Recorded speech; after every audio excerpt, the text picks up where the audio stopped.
Informativo de Fundación para la Promoción del Altruismo, institución de asistencia privada, presenta El lado humano del periodismo, un servicio de anunciación, comunicación altruista, compromiso y servicio.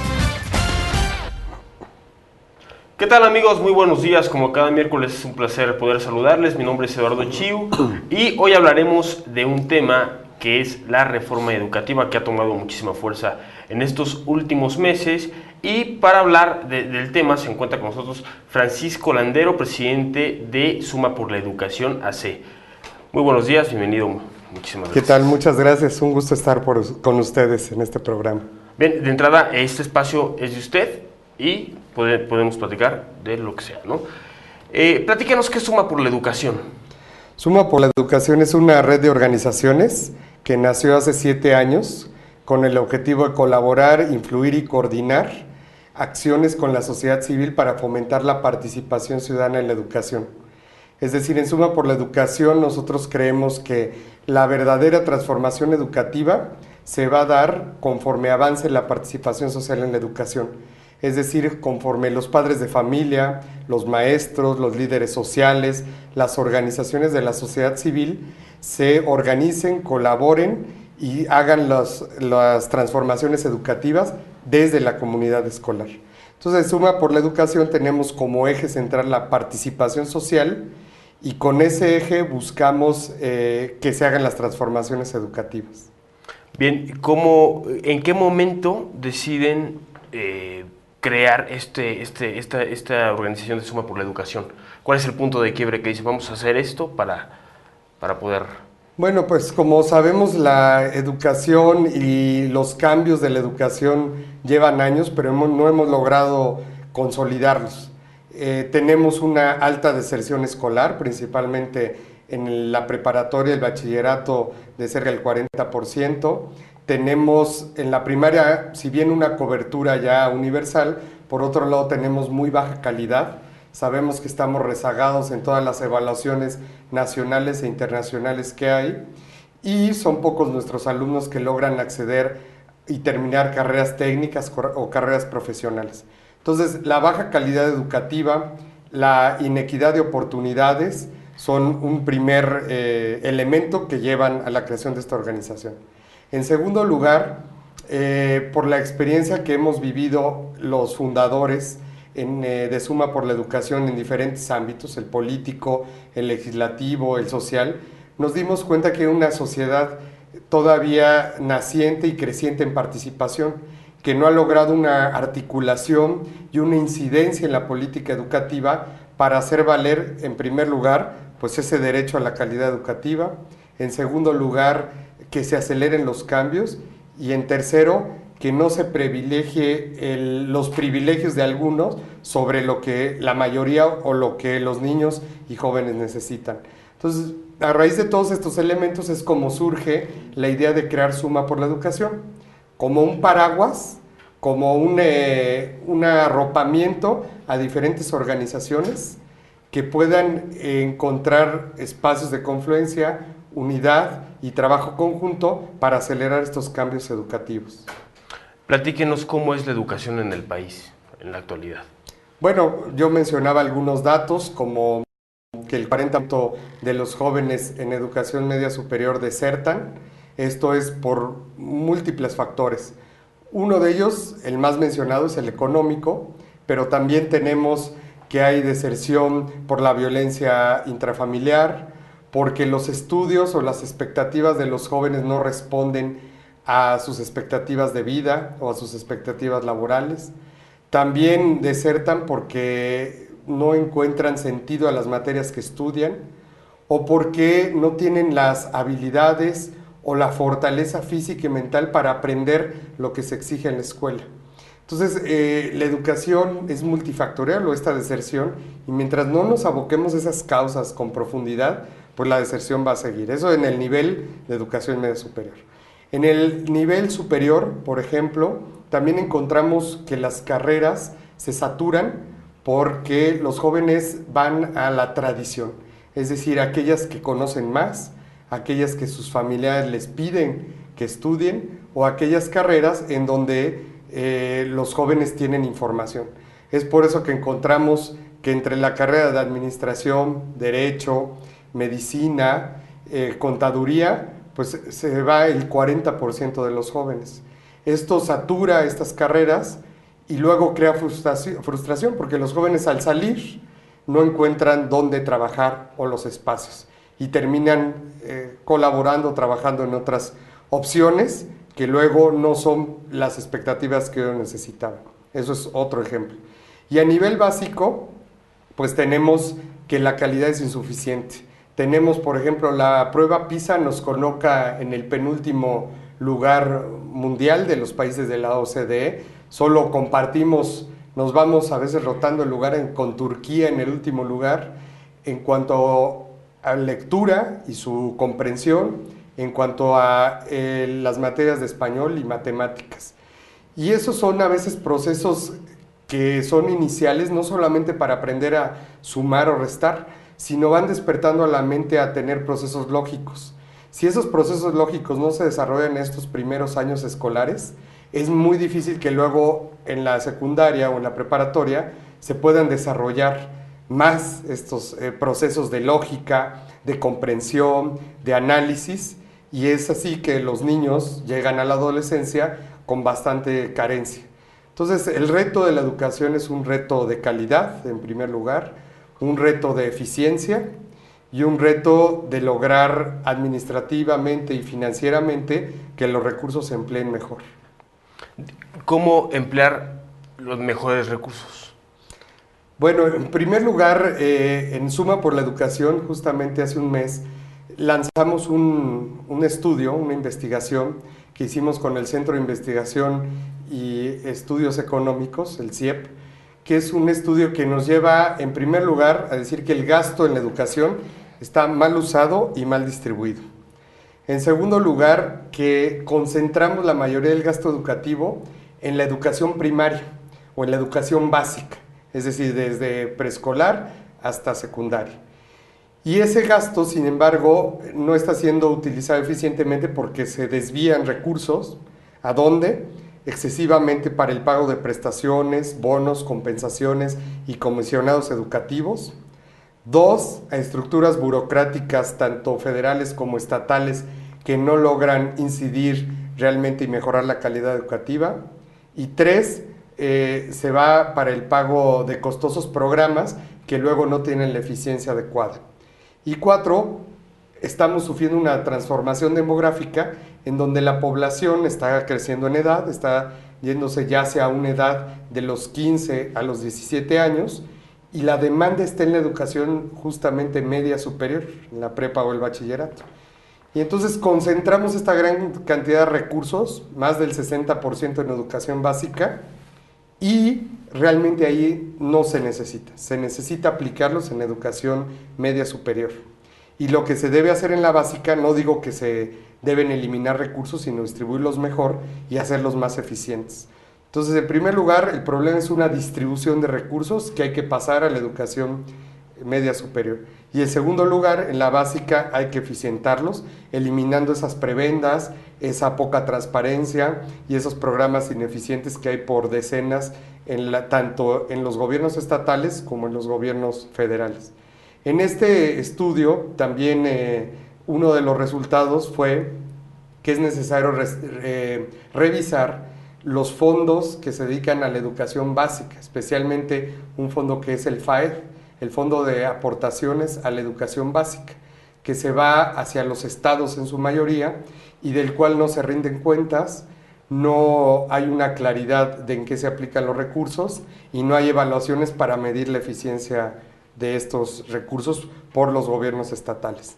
Entonces, eso que sacamos en este estudio de Suma por la Educación el mes pasado, concuerda con los datos que arrojó este mismo año, hace unas semanas, la Auditoría Superior de la Federación, donde señala la auditoría que es necesario revisar estos fondos, que es necesario mayor transparencia y poner indicadores de evaluación y de eficiencia, no solo para los maestros, no solo para los directores de escuela, sino también para los gobiernos. está mal distribuido, en pocas palabras, el recurso económico hacia la educación. Apenas ayer escuchaba una noticia de que en educación básica, en los libros de texto de primaria, hubieron 117 errores en los libros de texto de la primaria. ¿Cómo poder compensar eso para que los niños vayan teniendo una educación digna y llegar a una etapa como es el bachiller o la preparatoria y evitar la deserción?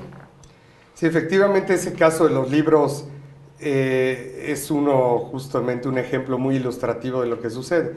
En primer lugar, decir que gastamos como país, no tengo la cifra exacta, pero sabemos que son bastantes millones de pesos en la impresión de los libros de texto gratuitos.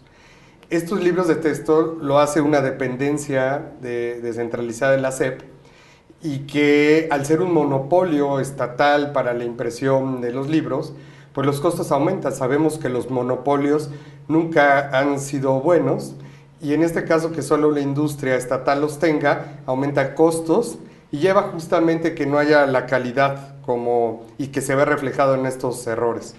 Si nosotros abriéramos a que entraran competidores o distintas editoriales a poder imprimir los libros, podríamos reducir los costos.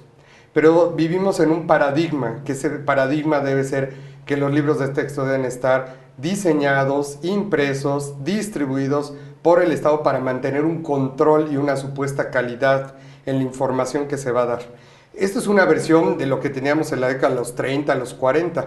Sin embargo, pues ahora el país ya se está transformando y esa lógica no responde a las necesidades. Sin embargo, hay una visión todavía anquilosada o tradicionalista, arcaica en ese sentido. Para eficientar el gasto tendríamos que irnos a puntos como este para mejorarlos. Amigos de Anunciación TV, estamos con Francisco Landeros, presidente de Suma por la Educación. Vamos a un corte y regresamos.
Amigos, estamos de vuelta en Anunciación TV. Mi nombre es Eduardo Chiu. Recuerden seguirnos en Twitter como @somos_hermanos y teléfono en el estudio 5250-4172 para todos los comentarios y preguntas que quieran llegar a hacer.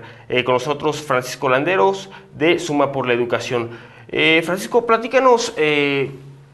En estos últimos meses ha tomado mucho fuerza el tema de la reforma educativa. ¿Qué es la reforma educativa? Bueno, en primer lugar hay que decir que lo que estamos viviendo, este proceso de reforma educativa, no lo es así del todo. Es un primer paso, digamos, este es un cambio educativo. Se le llama reforma porque el presidente Enrique Peña Nieto mandó al Congreso una reforma constitucional para establecer cierta obligatoriedad, ciertos pasos, ciertas acciones que nos ayuden y mejoren a transformar el sistema educativo. Esta reforma constitucional, que ya fue aprobada por el Congreso de la Unión y por la mayoría de los estados, ya entró en vigor y señala que se deben hacer varias transformaciones, entre ellas que los maestros deben estar sometidos a algunas pruebas para mejorar la calidad educativa. Se menciona también como un derecho de todos los mexicanos el tener educación, pero ahora se le agrega el término de calidad. Y también se prevé la creación del Instituto Nacional de Evaluación Educativa. Aunque este instituto ya había sido creado, en la Constitución se le dota de autonomía para que pueda estar desligado de cualquier presión y pueda realizar mejor su trabajo. En este sentido, se elaboró un primer cambio, que fue esta reforma constitucional. ¿Qué es lo que sigue? Que ahora en el periodo extraordinario al que convocaron diputados y senadores para el próximo 16 de agosto, se analicen y se voten 3 leyes. La Ley General de Educación, la Ley del Instituto Nacional de Evaluación Educativa y se cree una tercera ley nueva, que es la Ley del Servicio Profesional Docente.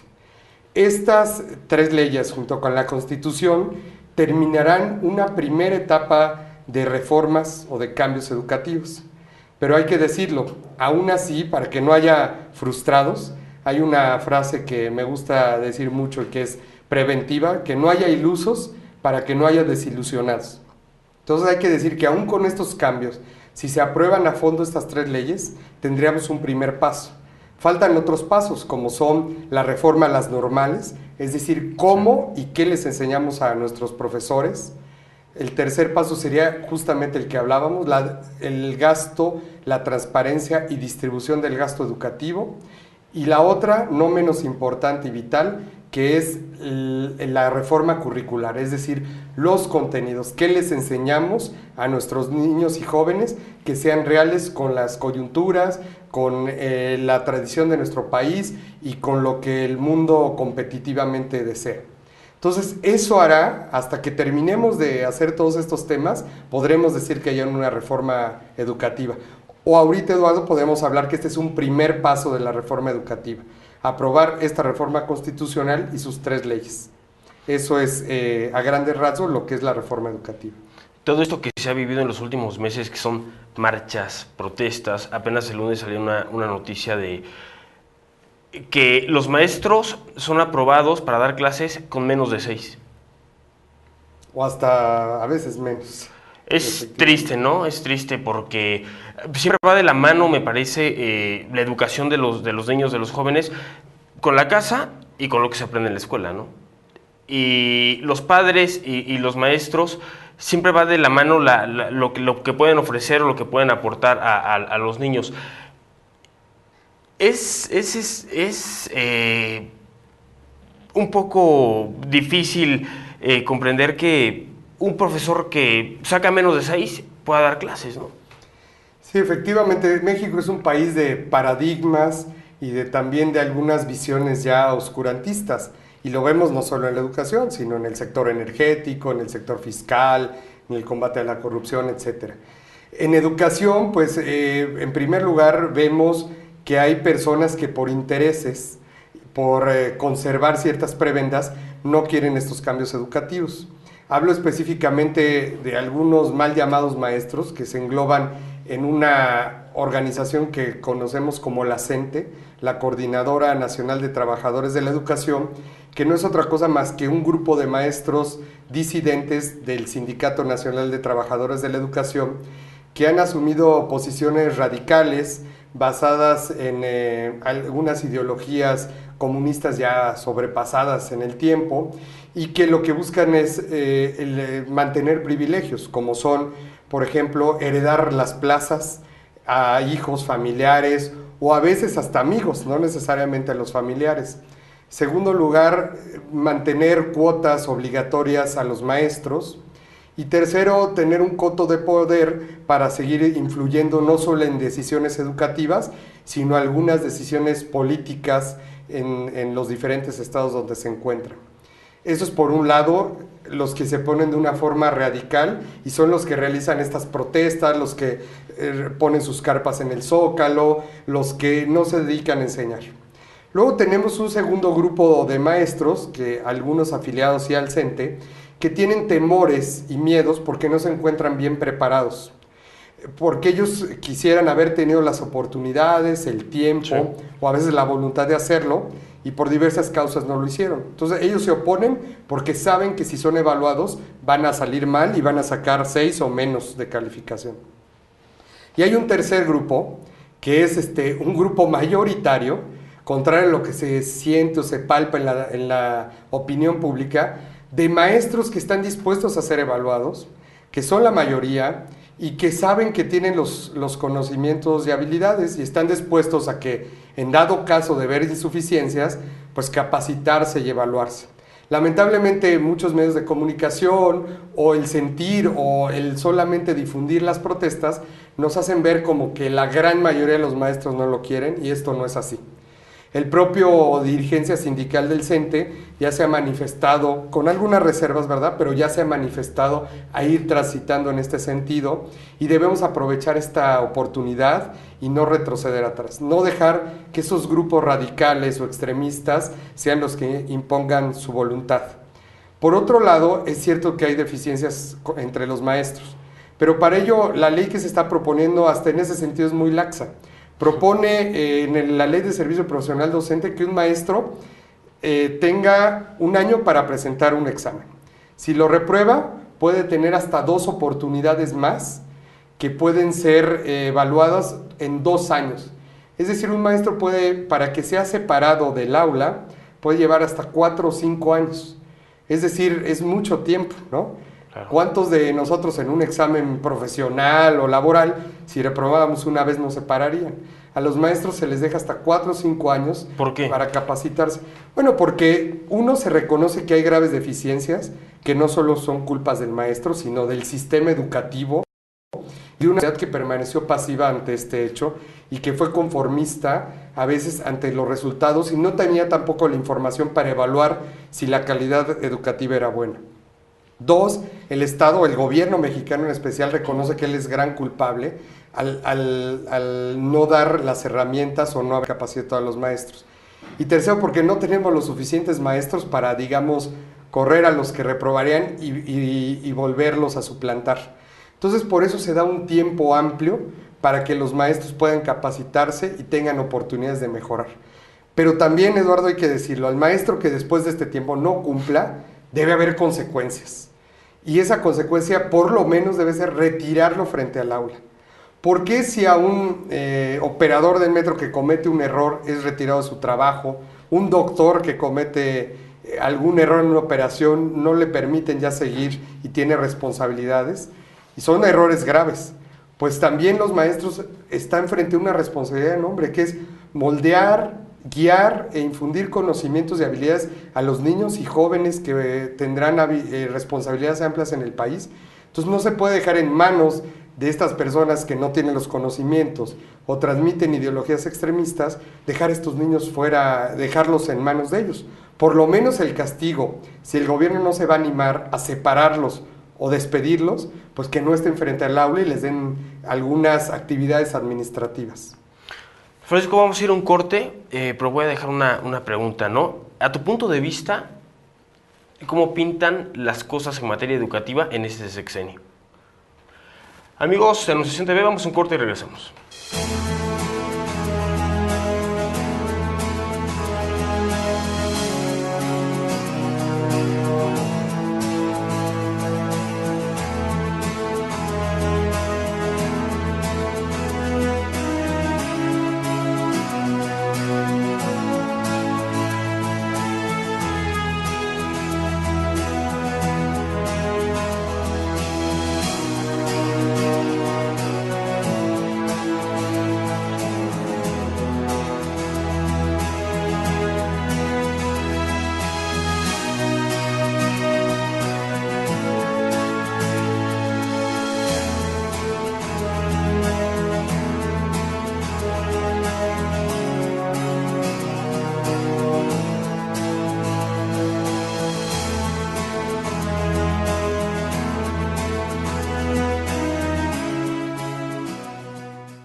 Estamos de vuelta en Anunciación TV y antes de ir a un corte hicimos la pregunta a Francisco Landero de cómo pintan las cosas en materia educativa en el presente sexenio a menos de un año que ha entrado en vigor, ¿no?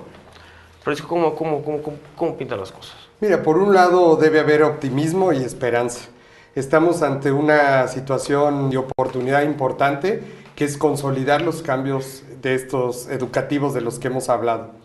No podemos estar esperando 6 años a que surjan oportunidades. Yo creo que es el momento que la sociedad civil organizada y todas las fundaciones y ciudadanos en general participen y exijan tanto al Congreso Federal, al gobierno y a los congresos locales que se lleven a cabo estas transformaciones educativas, porque es la parte medular del cambio de la nación, que es la educación y la formación de millones de niños y jóvenes. Entonces yo lo veo en primer lugar con esperanza y como una oportunidad fundamental, y por eso este 16 de agosto hay que estar muy atentos a lo que pase en el Congreso. Pero en segundo lugar también hay que decirlo, hay riesgos, y riesgos de diversos actores. Ya hablábamos de los anarquistas como los del CENTE, de los temerosos como el CENTE, pero también de los partidos políticos corren riesgos.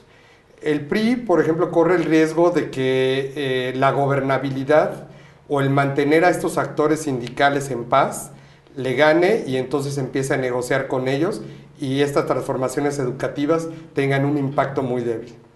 El PRD corre el riesgo de que sus diferentes grupos internos venzan a aquellos que están ligados a la CENTE, aquellos que no quieren el cambio y se impongan ante los grupos más modernizadores y el PRD se manifieste en contra de la reforma educativa. Y el PAN corre el riesgo de que sea tentado justamente por el propio gobierno para, a costa de otras transformaciones como la reforma energética, la reforma fiscal, la reforma electoral, negocie bajar el impacto y el fondo que el propio PAN aspira a tener en esta reforma y entonces se conforme con una reforma pues mediocre. Entonces cada partido tiene, digamos, sus fortalezas y debilidades para impulsar esta reforma y por eso digo yo que los ciudadanos y organizaciones de la sociedad civil hay que empujarlos a que den no marcha atrás, impulsen una reforma de fondo. En esta reforma hay cosas que no podemos dar marcha atrás, como por ejemplo en la Ley General de Educación buscamos desde la sociedad civil, y esto es algo que Suma por la Educación, la Coalición Ciudadana por la Educación, en fin, muchas organizaciones de la sociedad civil hemos impulsado, que es definir qué es calidad educativa y cuáles son los parámetros para medir esa calidad educativa. En segundo lugar, estamos proponiendo la Ley del Servicio Profesional Docente, junto con la Muévete por la Educación, que haya un verdadero servicio profesional de carrera, donde se valore la función y del maestro. Es decir, que el maestro sea medido, catalogado y valorado desde antes de entrar, que sea un maestro con vocación, hasta el maestro que se va a jubilar, dándole incentivos horizontales, es decir, de reconocimiento, de capacitación, de viajes, y también incentivos verticales para que pueda ascender y obtener diversos puestos. Y la otra reforma importante es que, por ejemplo, en el INE, en el Instituto Nacional de Evaluación Educativa, haya consejos ciudadanos, consejos de maestros, consejos de padres de familia, consejos de organizaciones de la sociedad civil, para donde nuestra opinión, nuestras dudas, nuestras propuestas sean tomadas en cuenta y este organismo se fortalezca. Por eso en esto estamos trabajando. Hay que empujar, pero como digo, hay optimismo, aunque también hay riesgos. Dices una palabra clave, ¿no? Que es participación por parte de la sociedad civil. ¿De qué manera pueden participar la sociedad civil para empujar? En primer lugar, Eduardo, te decir que la sociedad civil en educación es una de las que en los últimos años ha logrado consolidar su organización, articulación y cooperación.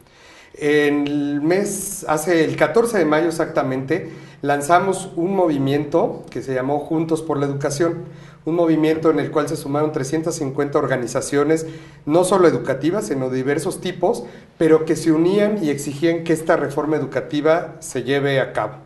En segundo lugar, hace 3 semanas, propusimos y llevamos al Congreso de la Unión, ante senadores y diputados de los diferentes partidos, una propuesta legislativa detallada artículo por artículo de estas 3 leyes que te menciono.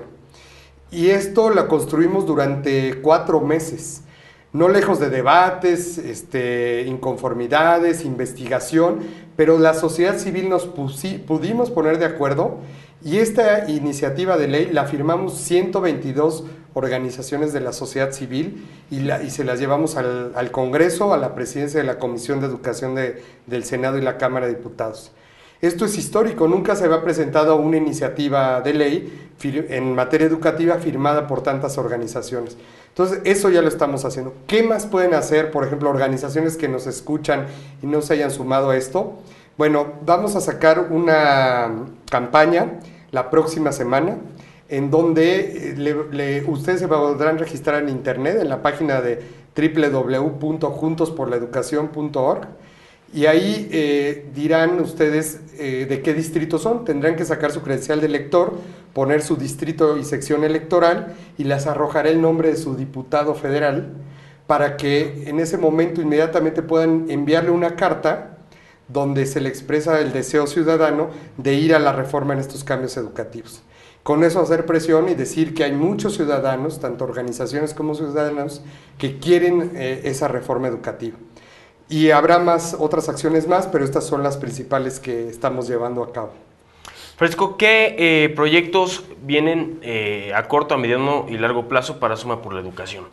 Bueno, en primer lugar, estaremos abocados casi de tiempo completo a impulsar esta reforma en estos días, ya lo estamos haciendo, hasta el periodo extraordinario del 16 de agosto, para que se voten lo mejor posible estas reformas. En segundo lugar, haciendo campañas como esta que mencionaba de Juntos por la Educación. Y en tercer lugar, haciendo cabildeo, invitando a organizaciones a que vayamos con los legisladores de los demás partidos, de los 3 principales partidos, para lograr estos cambios a fondo. Eso será de aquí al 16 de agosto.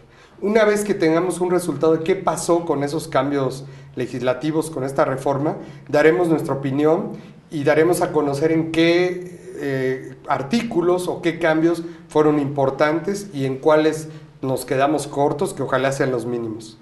Y finalmente, en los que nos hayamos quedado cortos o no se hayan realizado, seguir trabajando, articulando sociedad civil, redes sociales e invitando a voluntarios para que sigamos empujando estas transformaciones educativas, porque no podemos esperar otros 6 años o a que los partidos políticos gusten hacerlo, sino lo tenemos que hacer por el derecho a la educación de calidad plasmada en la Constitución que tienen los niños, jóvenes y adultos de este país. A título personal, ¿qué es lo más desastroso que has visto en materia educativa en el país? Bueno, en primer lugar, que hay actores que no consideran los cambios educativos importantes y los van desplazando. En segundo lugar, que se hable en exceso de los derechos de los maestros y no de los derechos de los niños y de los jóvenes, y se postergue sus oportunidades de desarrollo, se posterguen las oportunidades de combatir la pobreza y se posterguen las oportunidades de tener mejores mexicanos que sirvan al país. Yo creo que la falta de voluntad, la desesperanza y los intereses particulares, y eso sí, privatizadores, es decir, que un grupo quiera tener como reina la educación, pues es lo más lamentable en un país que le urge estos cambios educativos. Pasó en Guerrero, ¿no? De un ciclo escolar que debería durar 1 año, prácticamente se hace de medio año, ¿no? Por tantas protestas, por tantos bloqueos, y ahí los perjudicados son los niños. Efectivamente, estos pseudomaestros que no dejan o no dan clase no responden a su vocación. Creo que después de ser padre o madre de familia, la vocación más noble es la de ser maestro, porque si uno trasciende cuando tiene un hijo o una hija, un maestro trasciende dando conocimientos, habilidades y preparando a un niño o un joven para la vida. El maestro que se dice serlo y les niega la posibilidad de dar clases, les infunde temores o ideologías ya pasadas de tiempo o que resultaron ser inefectivas, pues no está cumpliendo esta misión, y además de perder solo tiempo, pierden un valor humano y pierden la trascendencia de lo que es esta profesión tan importante y que debe ser revalorada como la de ser maestro. Además, también está la contra, ¿no? de aquellos maestros que viven en los lugares más alejados y que cumplen con esa cuestión, ¿no? De dar clases, de enseñar a los niños, ¿no?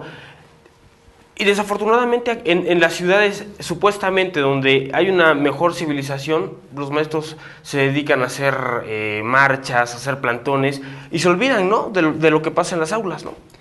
Sí, pues lamentablemente, Eduardo, esta visión y no solidaridad con la nación, pues nos ha llevado a que tengamos estos problemas. Pero debemos de tener el valor ciudadano, el valor gubernamental como Estado mexicano de implementar estos cambios y decir ya basta a esas posiciones que no le dejan nada bueno a nuestro país. Pero también decirlo, y hay que ser muy claros, uno suma por la educación que esté en contacto con muchos maestros. Para nosotros, por ejemplo, organizamos congresos nacionales y estatales. Tenemos uno el próximo mes de septiembre en Durango, y uno en octubre en la ciudad de Puebla, y uno en noviembre en Guanajuato, y marzo aquí en Ciudad de México. La mayoría de los maestros quieren capacitarse, la mayoría tienen vocación, a veces les faltan herramientas, les ha faltado capacitación, pero muchos de ellos quieren superarse. Y hay que cambiar justamente este halo, esta imagen que se ha creado negativa del maestro para revalorarlo, y hay tela de dónde cortar. Nada más hay que cortar justamente estas visiones que no lo dejan hacer. Y decirte que hay maestros excelentes en zonas rurales y urbanas. Por ejemplo, en Suma por la Educación, en nuestro consejo directivo, colabora un maestro de la Sierra de Puebla, que vive en Huauchinango, Puebla, el profesor Rafael San Pedro. Él ha sido premiado en múltiples ocasiones porque ha logrado instrumentar pedagogías para los niños de la Sierra Poblana y constantemente busca espacios de capacitación nacional e internacional. Acaba de regresar la semana pasada de la Universidad de Deusto de Bilbao porque buscó una beca, se fue un par de semanas a capacitarse, inmediatamente busca cómo aplicar los conocimientos.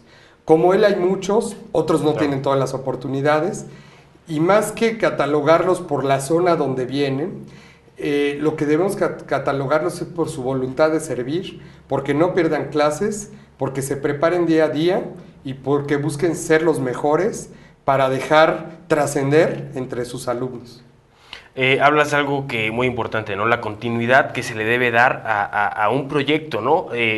Sabiendo que México está en pañales en cuanto a materia educativa todavía. Pues sí, porque si comparamos los resultados, en eso nos tenemos que basar.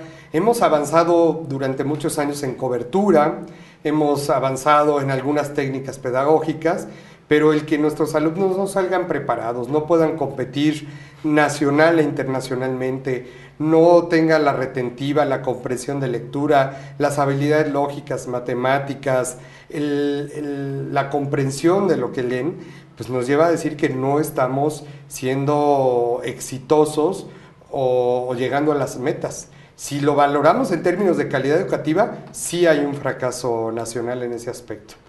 Y hay dos temas que deben ir en paralelo: el combate a la pobreza y la educación. Alguien me preguntaba y teníamos un debate una vez que qué debería ser primero, el combate a la pobreza, la educación. Es una discusión bizantina. Los dos tienen que ir a la par, pero sí es claro que si no hay no se eleva la calidad educativa, la pobreza no se va a eliminar. La calidad educativa, la educación, es un medio indispensable para el combate a la pobreza, y en esta educación debiera ser la prioridad, más allá de reformas electorales, fiscales, energéticas o sociales. Esta debería ser clave, aunque sus efectos se vean en el mediano o largo plazo. Acaban de pasar elecciones y se les aporta un dinero terrible, ¿no? ¿Cómo hacer que el político, que los que están detrás, se den cuenta de que también para la educación hace falta dinero, y hace falta dinero en cuanto a la educación en la sierra, donde no tienen dónde sentarse, en niños que no se pueden comprar un cuaderno, ¿no? ¿Cómo hacerle entender al político que también es importante eso?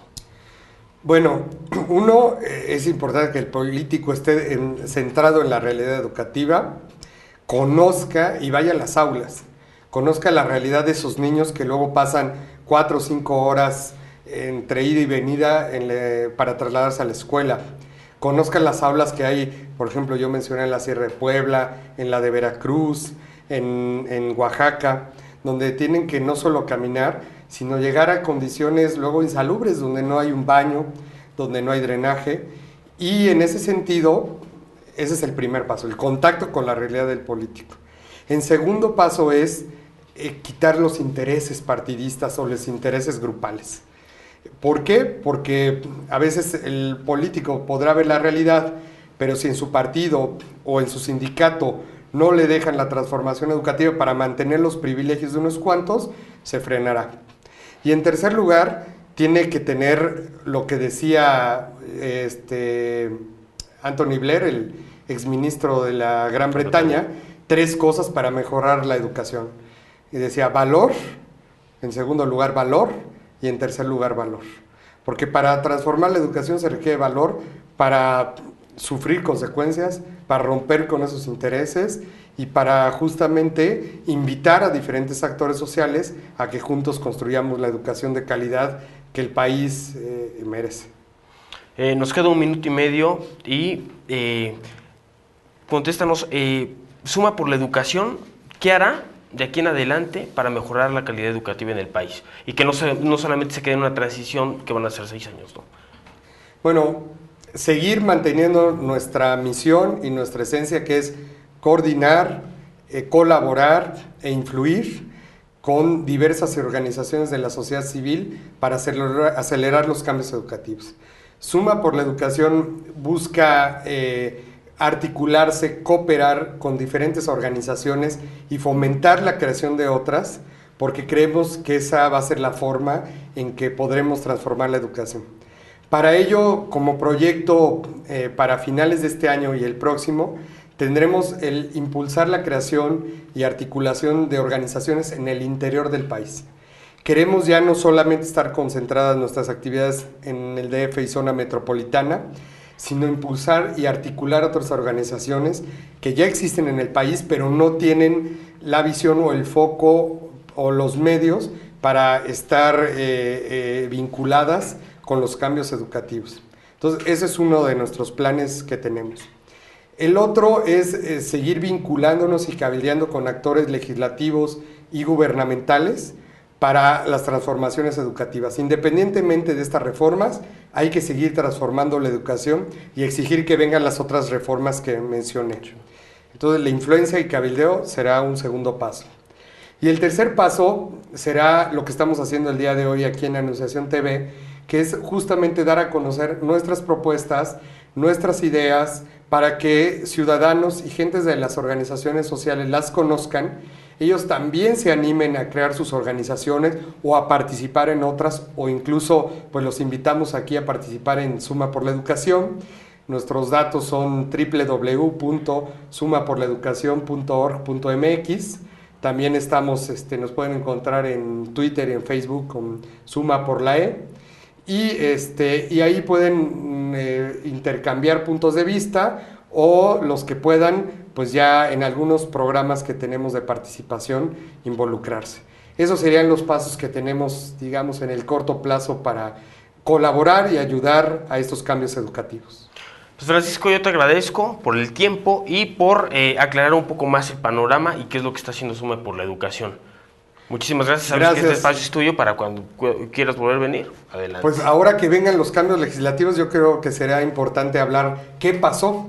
¿Se lograron? ¿Que si logramos? ¿Que no? Aquí te esperamos, Francisco. Muchas gracias. Muchísimas gracias. A nombre de toda esta producción, mi nombre es Eduardo Chío. Hasta la próxima.